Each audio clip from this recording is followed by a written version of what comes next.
Assalamualaikum warahmatullahi wabarakatuh. Perkenalkan, nama saya Riki Chandra, NIM 19086424. Saya dari Fakultas Keilmuan Olahraga, Prodi Pendidikan Rekreasi dan Kesehatan, jurusan Pendidikan Olahraga. Di sini saya akan membuat video mata kuliah tentang itu administrasi, supervisi dan pendidikan. Yang mana di sini saya akan membahas sebuah materi dan menjelaskan sedikit materi itu tentang administrasi hubungan sekolah dan masyarakat. Sekolah sebagai lembaga pendidikan yang berada di tengah-tengah masyarakat sebenarnya tidak akan pernah bisa berdiri sendiri, karena bagaimanapun sekolah masyarakat perlu dukungan dari masyarakat dan lingkungannya, yang artinya apa perlu kerjasama antara masyarakat dan orang, khususnya orang tua. Perlu kerjasama yang senantiasa saling adanya pemahaman antara kedua belah pihak, mendapatkan pemahaman sekaligus dan dukungan moral atau material dari masyarakat, bahkan masyarakat utama yang menjadi bagian sentral yang ada di dalam kawasan lingkungan pendidikan itu sendiri. Tetapi kalau ini ialah bidang garapan terkait dengan administrasi hubungan sekolah dan masyarakat, yang artinya sekolah tidak bisa bertegak sendiri, seakan-akan ia berdiri sendiri, membuat program sendiri, dan melakukan menganalisis serta menjalankannya sendiri, tanpa butuh support dan dukungan masyarakat di lingkungannya. Hal ini akan dianalisis sendiri. Hal ini dia akan analisis lebih jauh sebagaimana bentuk kerjasama. Kenapa kerjasama itu perlu kaitan antara sekolah dan masyarakat sebagai salah satu dalam bidang garapan dan administrasi pendidikan.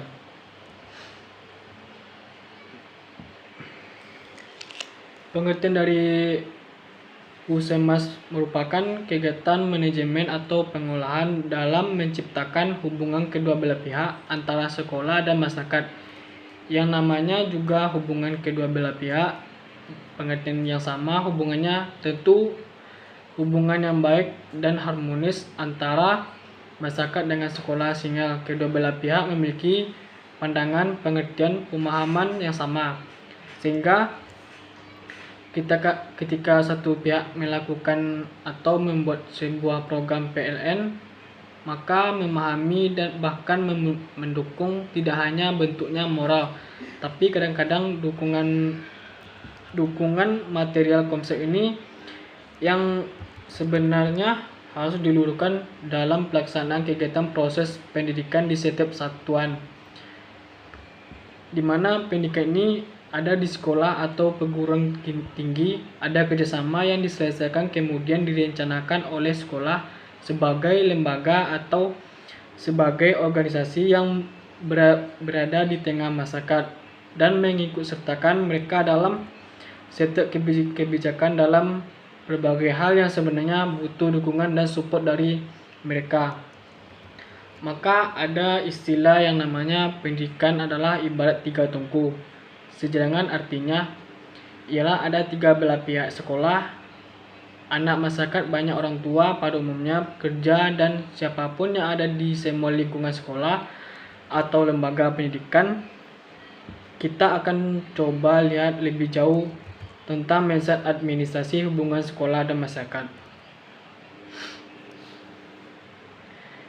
Dalam mengembangkan tingkat pemahaman dan pengertian tentang tujuan pendidikan yang ada di sekolah, adakah tuntutan ketika suatu pemahaman yang sama ketiga belah pihak akan saling mengangkat dan saling berinteraksi untuk membangun sebuah proses pendidikan untuk si anak mereka dan terlibat secara batin, seperti contohnya orang tua. Orang tua bagian dari masyarakat ketika orang tua tahu, bagian dari masyarakat ketika orang tua tidak paham dan tidak mengerti tentang tujuan pendidikan. Ketika orang tua tidak mengerti setiap program yang diberikan kepada anaknya dan dilaksanakan oleh sekolah, yang notabene semuanya untuk membangun kredibilitas, kemampuan, skill, soft skill dan si anak. Barangkali akan terjadi penolakan, tetapi ketika orang tua paham, justru anak sangat terbuka dan membangun atau membantu proses pernikahan ketika ada di dalam rumah. Bahkan dukungan moral atau material orang tua rela bagian mahal karena ada pemahaman untuk kepentingan tujuan-tujuan anaknya.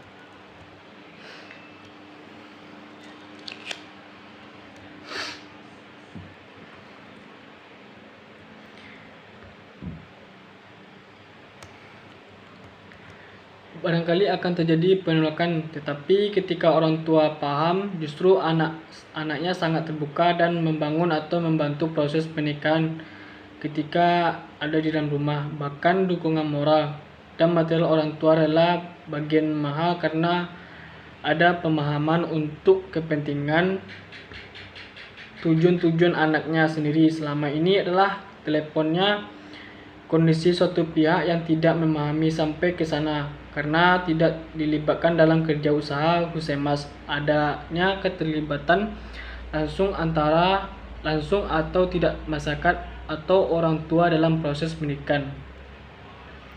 Yang kedua, untuk menilai program sekolah sehingga sekolah betul-betul tidak sekedar yang mana seakan-akan keputusan yang dibuat oleh mereka adalah suatu program yang memang biasa atau luar biasa, hebat dan punya manfaat untuk semua belah pihak, tetapi menilai yang dilakukan secara objektif. Menilai secara objektif oleh orang tua dalam masyarakat pada umumnya, oleh dunia kerja atau siapapun yang ada di lingkungan sekolah itu akan jauh lebih luar biasa, lebih objektif, sehingga itu menjadi masukan buat sekolah pada akhirnya untuk membangun program itu sendiri karena program berikutnya, sehingga nilai program yang akan dibuat dan memiliki manfaat untuk siapapun ketika itu dilaksanakan. Yang ketiga, pengembangan potensi peserta didik ketika orang tua atau masyarakat atau semua lingkungan yang terlibat potensi peserta didik akan lebih tergali atau tersalurkan lebih potensial untuk mengembangkan membentuk mereka ketika di sekolah.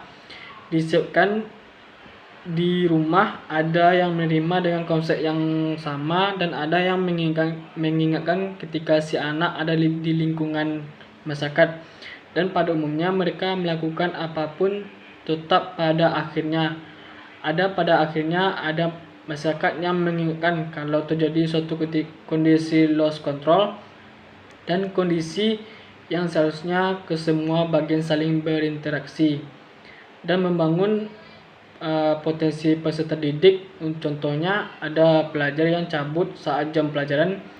Jika masyarakat tidak dilibatkan, maka mereka akan sering melakukan hal tersebut. Jika masyarakat dilibatkan, maka mereka akan memperingatinya. Yang keempat, mengembangkan pemahaman pentingnya berikan di sekolah tidak semua anggota.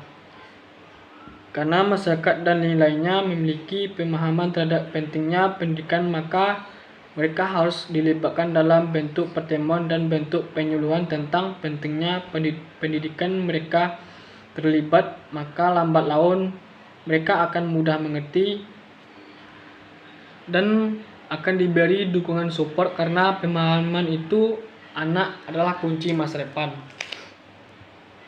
Yang kelima, akuntabilitas, yang mana publik akuntabilitas ini jauh lebih hebat dari hanya sekedar tanggung jawab ini.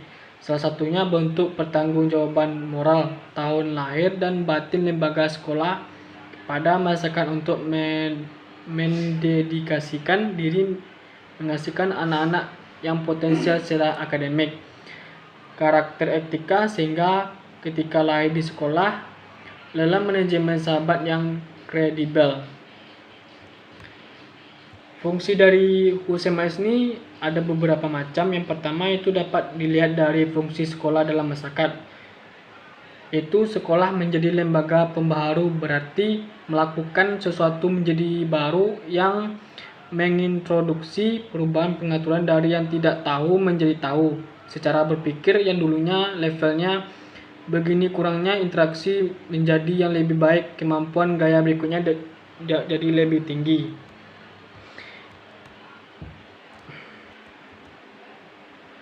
Yang kedua itu fungsi dapat dilihat dari fungsi masyarakat dalam pendidikan di sekolah, yang mana pada prinsipnya adalah suatu lembaga atau proses yang berasal dari dan untuk masyarakat, itu merupakan lembaga sosial yang diselenggarakan dan memiliki oleh masyarakat baik secara langsung atau tidak. Sekolah prinsipnya merupakan suatu bagian atau komponen dari semua keseluruhan sistem dari lingkungan masyarakat.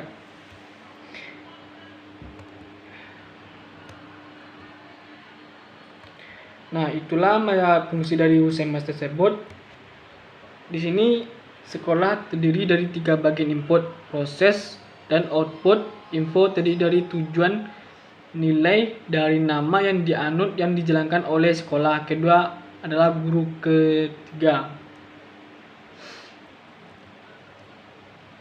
Ketiga adalah siswa didik, dan keempat fasilitas dan biaya sementara.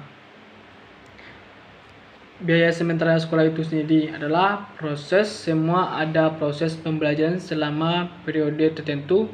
Jadi seluruh input itu akan dimasukkan dalam suatu proses yang panjang dan pada akhirnya akan melahirkan output. Nah, output ini adalah lulusan atau berupa manpower untuk membangun masyarakat menjadi manusia yang sungguhnya dalam keseluruhan sistem itu. Masyarakat itu bisa diartikan sebagai apa atau berfungsi sebagai apa. Dan masyarakat itu berfungsi sebagai sumber atau supplier bagaimana harapan masyarakat terhadap sekolah dan menjadikan peserta didik, guru, sarana prasarana atau penyelenggaraan. 2. Masyarakat berfungsi sebagai konsumen. Hal itu adalah hasil pendidikan sekolah yang menerima kembali dan menyediakan lapangan pekerjaan bagi lulusan dan kemudian mereka akan bekerja di masyarakat. Yang ketiga, peserta dalam proses pendidikan di sekolah adalah peserta didik yang terus-menerus mengikuti dan turut mempengaruhi proses pendidikan sekolah, yang artinya masyarakat berfungsi sebagai peserta. Unsur-unsur dari administrasi USMS ini, yang pertama, sekolah sebagai pusat pendidikan formal. Sekolah memang lahir dan berkembang dari pemikiran yang efisien dan efektivitas. Pemberian berikan masyarakat secara umum artinya bahwa sekolah sebagai pusat pendidikan formal itu merupakan perangkat masyarakat yang disertai kewajiban dalam proses memberikan pendidikan yang tujuannya merubah paradigma. Yang kedua, orang tua siswa. Hubungan sekolah dengan orang tua siswa itu tidak bisa dilepaskan. Oleh karenanya, hubungan kedua ini adalah hendaknya dibawa dalam bentuk hubungan yang konstruktif dengan program sekolah hubungan timbal balik yang secara langsung sebenarnya saling memberikan impact dan yang juga harusnya terbimbing dengan lebih simpati, dan ini merupakan tugas kepala sekolah. Bagaimana mendesain kerjasama dan saling pengertian, dan orang tua memiliki keterlibatan dalam kegiatan pendidikan. Yang ketiga, siswa dan guru. Siswa merupakan unsur utama yang sangat penting, begitu juga dengan guru, karena guru menjadi mesin yang akan mengolah atau menjadikan anak menjadi manusia yang sebenarnya, sepertinya berasal dari lingkungan masyarakat, yaitu dari keluarga yang memperoleh ilmu pengetahuan dengan perantara guru. Melalui gula siswa dapat menjadi lebih baik lagi. Manfaat terkelolanya administrasi ini, yang pertama itu penentuan sumber dan kebutuhan belajar dengan terjadinya hubungan baik antara sekolah dan masyarakat, yang akan jelas sumber-sumber kebutuhan belajar ada masukan dari masyarakat dan sekolah sebagai penyelenggara, sehingga kedua belah pihak memberikan paradigma yang sama. Yang kedua, tersedianya tempat-tempat penelitian dalam rangka mengembangkan proses pendidikan. Dan ketiga, pemenuhan sarana dan prasarana. Yang keempat itu pembunuhan sumber dana dan daya. Yang selanjutnya, teknik pengolahan USMS. Yang pertama, laporan kepada orang tua, yang artinya sangat transparan, mulai dari laporan keuangan sekolah tentang pengembangan anak dan berbagai macam lainnya.